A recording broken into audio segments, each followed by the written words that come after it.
Lees saam met my uit Matteus 2. Jesus is in Bethlehem in Judea gebore tydens die regering van koning Herodes. Na Jesus se geboorte het daar sterrekykers uit die ooste in Jerusalem aangekom en gevra: "Waar is hy wat as koning van die Jode gebore is? Ons het sy ster sien opkom en ons het gekom om aan hom hulde te bewys." Toe koning Herodes hiervan hoor, was hy en die hele Jerusalem saam met hom hewig ontsteld. Hy het toe die priesterhoofde en die skrifgeleerdes van die volk bymekaar geroep en hulle uitgevra oor waar die Christus gebore sou word. Hulle het hom geantwoord: "In Bethlehem in Judea, want so is dit deur 'n profeet geskrywe. En jy, Bethlehem, 'n gebied van Juda, jy is beslis nie die kleinste onder die leiers van Juda nie. Uit jou sal 'n leier voortkom wat vir my volk Israel 'n herder sal wees." Daarna het Herodes die sterrekykers in die geheim ontbied en noukeurig by hulle vasgestel wanneer die ster verskyn het. Hy het hulle na Bethlehem toegestuur met die woorde: "Gaan doen noukeurig ondersoek na die kindjie. En as julle hom kry, laat my weet, sodat ek ook aan hom hulde kan gaan bewys." Toe Herodes agterkom die sterrekykers hom in die steek gelaat het hy woedend geword. Hy stuur toe soldate en laat hulle in Bethlehem en die hele omgewing al die seentjies van 2 jaar en jonger doodmaak, ooreenkomstig die tyd wat hy noukeurig by die sterrekykers uitgevra het. Ek was nogal onkant gevang deur hierdie spesifieke karakter in die Kersverhaal hierdie jaar. Herodes. Ek meen, hoor bietjie hierdie. Hy is deur die Romeine aangestel as koning van Judea, maar hy is ook 'n Jood. Daar word gesê dat sy pa, Arabier, tot Judaïsme bekeer is.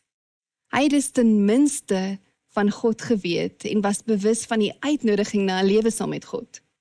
En as ons na die konings van Israel kyk, weet ons dat hulle heeltyd geadviseer is oor die wette en die wil van God. Ons weet van die gebruike en rituele wat hy as Jood moes volg. 'n Joodse koning in 'n Romeinse wêreld. Op 36-jarige ouderdom was hy die onbetwiste heerser van Judea. En dis 1 jaar jonger as wat ek is, en ek is nogal beïndruk met sy sukses. Hy skei van sy eerste vrou om in 'n politiese huwelik in te gaan, wat 'n vyandskap met 'n sekere groep mense sou beëindig. Maar hier's die ding, hy raak onverwags werklik verlief op haar. Hy het ook die tempel in Jerusalem herbou. Met ander woorde, hy het 'n simbool van God se teenwoordigheid in sy volk herstel. Herodes was in 'n ideale posisie om goed te doen. Hy was in met die Romeine, koning van die Jode. Maar Herodes word verteer met sy ekkigheid en sy mag, en sy narcissistiese gedagtes en aksies lei hom in 'n diep donkerte in. Daar ontaard 'n harde en wrede streek in hom. Verraad en agterdog hang so oor sy gesin. Hy word gedryf deur paranoia, die behoefte om in beheer te bly en in 'n posisie van mag te wees. Sy selfvernietigende gedrag het in die mees persoonlike en verwoestende ruimtes van sy lewe ingelek. Daar word gesê dat sy eie suster sy gedagtes vergiftig het en teen sy geliefde vrou gedraai het om die huwelik te vernietig. Uiteindelik het Herodes blykbaar sy vrou, haar 2 seuns, haar broer, haar oupa en haar ma vermoor. En ons lees net 'n stukkie van sy ondergang, sy ontrafeling, en hoe hy reageer het toe hy besef het dat die wyse manne nie na hom terugkom en vertel waar Jesus is nie. Maar tog, ten spyte van, het God nie in die Kersverhaal by Herodes verbygegaan of hom oorgeslaan met die nuus nie. God het na Herodes gekom. Eers deur die nuus dat 'n koning gebore gaan word, dan ontmoet hy hom in die wyse manne. Hy het hom die geleentheid gegee om deel te wees van iets merkwaardigs. En ek is diep geraak dat God selfs na Herodes gekom het. Hy vergeet en hy verstoot niemand nie. Dis tog 'n groot daad van liefde om ook na die vyand, die antagonis te kom en hom te nooi. God het maniere geskep om ook vir Herodes die geleentheid te gee om in die verhaal ingesluit te word. Hy kry die kans om te hoor dat iemand wat kan doen wat hy nie kan doen nie gaan kom, die verlosser kom. Maar Herodes, te bang om beheer oor te gee, kies om 'n vreemdeling vir Kersfees te bly. Wat gebeur wanneer jy vandag weer hoor dat daar iemand kom wat kan doen wat jy nie kan nie? Is dit nie waar dat ons ook so maklik vasgevang raak in ons eie wêrelde, ons behoefte aan beheer of vrees dat ons iets sal verloor nie? Ons hak net so vas aan die manier waarop dinge nog altyd was. En dit maak dat ons moeilik oopmaak vir die nuut waarna ons genooi word. En dan word ons ook die vreemdeling wat te bang is om nader aan hierdie verlosser te beweeg. Ons word ook 'n vreemdeling vir Kersfees. As ons eerlik is, wil ons glad nie met Herodes identifiseer nie. Hy is die slegte ou. Hy's wreed en hy's oorgeneem deur jaloesie, deur trots en woede. Net soos die Fariseërs Jesus later sou verwerp, besluit hierdie koning nou dat die Messias, wat in die profeseë beloof is, nie nou in sy regering kan of gaan kom nie. Hy sal dit eenvoudig nie toelaat nie. So ons kyk na Herodes en besluit maklik. Herodes is boos, né? Of ten minste baie gebroke. Ons sal nooit weet soos hy is nie. Maar ons is Herodes. Ons is mense wat hoor en sien dat Jesus gebore is, maar wat buite bly en kyk, te bang of te trots om hom wat kan doen wat ons nie kan nie, in ons lewens toe te laat om dit te doen. Ons disintegrasie mag dalk anders lyk. Ons planne om in beheer te bly mag meer subtiel wees. Maar ons uitkoms, as ons nie besef wat ons aan onsself doen nie, is nie so verskillend nie. Ons egos verbitter stadig ons verhoudings. Ons agterdog en paranoia oorskadu die goedheid wat God in ons lewens gee. Ons planne vernietig eerder as om te bou en ons isoleer onsself, terwyl ons die storie waarvan ons deel kon wees, opoffer. God se plan gaan voort rondom Herodes. Maar Herodes is vasgevang in hierdie isolasie binne sy narcissistiese manier van lewe. Maar die goeie nuus is dat net soos met Herodes, God sorg dat ons die boodskap bly hoor om te kom en te sien dat die koning gebore is. Hy kom voortdurend na ons toe en sê, jy hoef nie 'n vreemdeling vir my of my storie te wees nie. Jy kan deel wees daarvan en ek kan vir jou doen wat jy so desperaat nodig het dat ek vir jou doen. Wat as Herodes eerder 'n uitnodiging gehoor het as 'n bedreiging? Wat as ons in sy verhaal 'n manier van lewe ontdek wat ons nader in intieme verhouding met Jesus bring? Wel, die eerste stuk aanmoediging wat ons in hierdie verhaal kan vind, is om aandag te skenk aan ons innerlike boodskappers. Toe koning Herodes die nuus gehoor het, was hy ontsteld. Die woord wat gebruik word kan letterlik vertaal word in Engels as stirred up. Hy was omgekrap. En hy het gereageer op hierdie emosie eerder as om daarna te luister. Ons doen dit ook. Ons raak kwaad en ons maak seer. Ons raak hartseer. So dan soek ons op een of ander manier plesier of geluk. Of ons raak gespanne, so ons ontsnap of ontvlug. Ons voel onseker of onrustig, so ons probeer vinnig regmaak en verander wat ook al ons so laat voel. Maar, as iets wat gebeur, 'n sekere onrustigheid in jou wakker maak, dui dit op 'n onderliggende werklikheid. 'n Poel water wat geroer word, bring die modder wat al reeds op die bodem gelê het na bo. Wat word in jou binneste opgeroer? Ons innerlike boodskappers, emosies, gedagtes, selfs die fisiese pyn en die spanning of die verandering in asemhaling in ons liggame, vertel vir ons iets. Daar is 'n gedig wat dit so beskryf. This being human is a guest house. Every morning a new arrival. A joy, a depression, a meanness, some momentary awareness comes as an unexpected visitor. Welcome and entertain them all, even if they're a crowd of sorrows who violently sweep your house empty of its furniture. Still treat each guest honorably. He may be clearing you out for some new delight. The dark thought, the shame, the malice, meet them at the door laughing and invite them in. Be grateful for whoever comes, because each has been sent as a guide from beyond. As jy aandag aan hierdie boodskappers skenk, wat sal jy hoor? Wat is dit wat jou hart na jou toe uitroep vir jou om te hoor?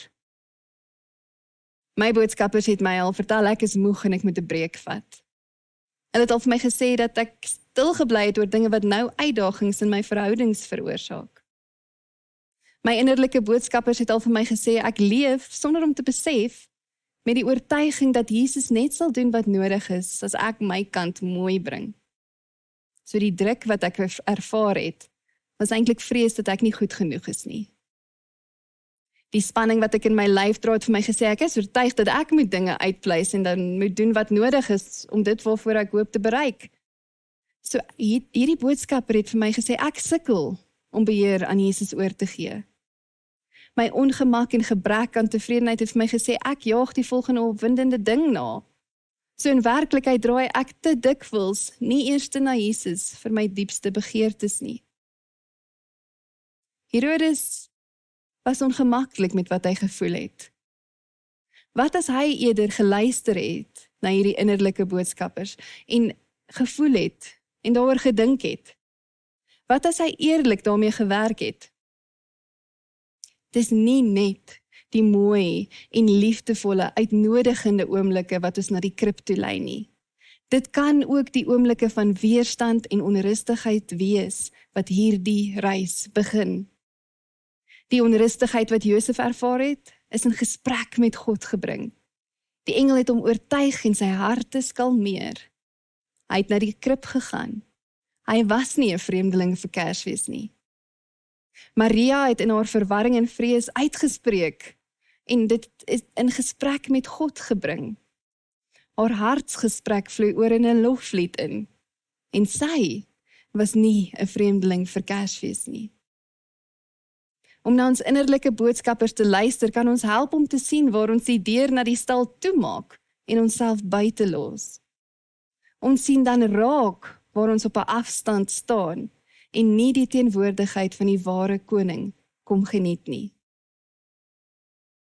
Maar wanneer ons dit begin besef, sal dit van ons vra om kwesbaar te wees, al vra dit moet.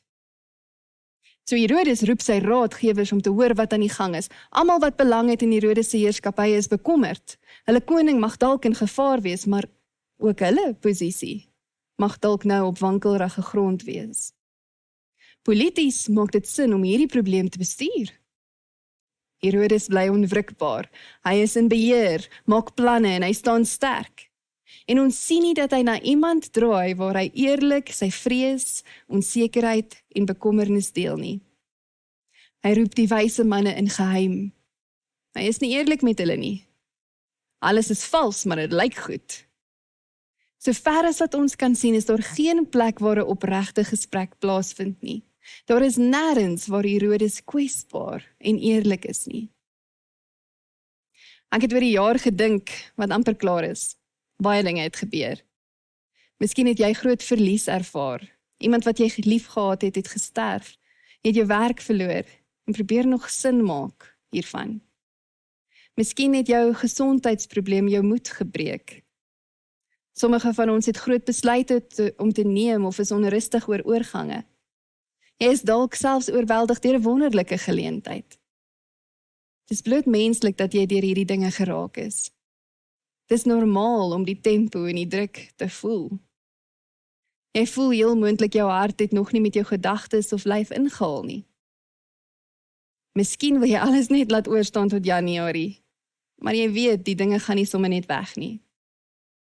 So terwyl jy begin dink aan waar jy is en wat jy deurgegaan het, oorweeg die volgende.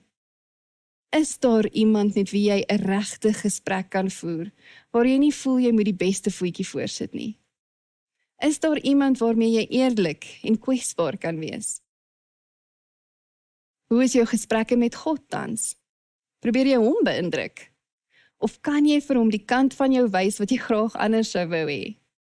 Kan jy jou vrae en bekommernisse wat in jou gedagte chaoties rondswerf, in gebede omskryf? Kwesbaarheid maak ons oop om meer te vertrou en dan regtig veilig te voel. Want ons besef dan dat ons behoort. En hier kan ons gefassineer wees deur die misterie van Kersfees. Herodes het reeds 'n storielyn in sy gedagtes gehad, van Olimpiese spele en gereelde huwelike tot die herbou van die tempel en allerlei konstruksies oprig, van politieke opstanding tot die hantering van die Romeinse mag teenoor die onderdrukte Jode. Herodes het seker gemaak dinge gaan soos dit moet gaan, sodat hy bo kan uitkom. Hy is die hoofkarakter van hierdie storie. Maar hy is so vasgevang in sy waarhede. Hy het so intens gefokus op wat hy wou en wat hy in die toekoms ingesien het. Daar was geen ruimte vir veranderlikes nie. Daar was geen ruimte vir enigiets wat nie pas in die grense van wat hy geweet en geglo en verstaan het nie. Maar daar is iets mysterieus aan Kersfees. 'n misterie is mos iets wat jy nie kan verduidelik of rasionaliseer nie. Dis aangrypend, dit maak ons nuuskierig en gee ons 'n gevoel van verwondering. Die wyse manne raak gefassineer deur hierdie misterie. Hulle, die wetenskaplikes van die dag, hulle heilige nuuskierigheid het hulle toegelaat om te besef dat hier iets is wat verder gaan as wat hulle verstaan of wat hulle vorige ervarings was. Hulle storielyn is beperk en hulle besef dit, maar hulle besef ook dat met Kersfees is daar meer. Maria, die onervare onskuldige meisie. Haar vertroue het haar toegelaat om oor te gee aan die onverklaarbare en die menslik gesproke onmoontlike maagdelike geboorte. Met hulle ekkigheid op sy geskuif en die aandring van duidelike antwoorde wat na die agtergrond toe gaan, is daar plek om gefassineer te raak en die wonderlike misterie van Kersfees in te neem. 'n Misterieuse avontuur om te ontdek waar die ster heen lei, 'n misterieuse avontuur om die fladderings en die skoppe van 'n baba te voel wat God is. 'n Misterieuse avontuur om die eerste boodskappers te wees wat vertel van 'n koning wat nie in 'n paleis gebore is nie. 'n Misterieuse avontuur om te weet en te besef dat God elke dag in jou wêreld en in jou lewe ingestap het. Daar is 2 mense in ons gemeenskap wat my herinner aan die misterieuse werk van Jesus in ons lewe en wat dit kan doen. Die eerste, sy het haar lewe vir God oopgemaak in die middel van haar egskeiding. Sy het geen idee gehad waar hy sou lei nie of hoe hy haar lewe sou heel maak nie. Sy het nie die feite gehad van wat sou gebeur nie of 'n plan vir haar toekoms nie. Die een stap op 'n slag wat sy in vertroue en gehoorsaamheid geneem het, was soos om die ster na die krib te volg. Getroue gehoorsaamheid in dieselfde rigting. En elke keer wat sy by die krib gekom het, het Jesus haar herinner aan wie sy is. Hy het vir haar plekke gegee waar sy kon dien, sodat sy haar gawes en talente kon gebruik en 'n gemeenskap gegee, waarin sy vreugde en trane kon deel. Sy het nuwe mense gevind, wat geniet het om geestelike gesprekke met haar te voer. Sy kon weer die mooi om haar sien. Nou draai sy na God, in afwagting van wat hy elke dag in haar lewe doen. Die tweede persoon, hy was versigtig om die waters van die lewe saam met Jesus te toets. Hy was meer as bereid om terug te trek as dit hom sou beskerm teen verdere seer kry. En hy het begin wonder of hy iets het om by te dra, sou hy nader beweeg aan hierdie lewe saam met Jesus. Maar Jesus het sy verlange gesien en hoe hy nuuskierig gewonder het oor die anderste lewe saam met hom. Hy het hom gevind en hy het hom oortuig van sy liefde.